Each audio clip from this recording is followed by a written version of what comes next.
جوانا امروز ما شما را نو مخلوق نشان میدم، نو مخلوقی کو کنزی کلر بخی جوانا بسیار زیاد احتیاط کنید دیگه. هیچ چیز از انسان ترس مخرب باید آدم باید احتیاط کنه. خدا نخواسته آدم ڈنگ منگ میزنه توفونه ولی آدم نیه. بسیار خطرناک مارکوڑیه دیگه. این مارکوڑیا بسیار زیاد زهریلا است.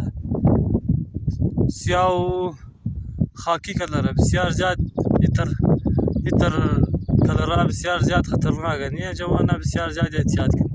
ها دیگه بچیش انتر مخلوقات دیگه ما شما نشان میدم. بلی کوانیه بلی کوای سه شاخ مشاخ زیارت اینجا زیاده سری زیاده بوکو مکو. ها دیگه جوانا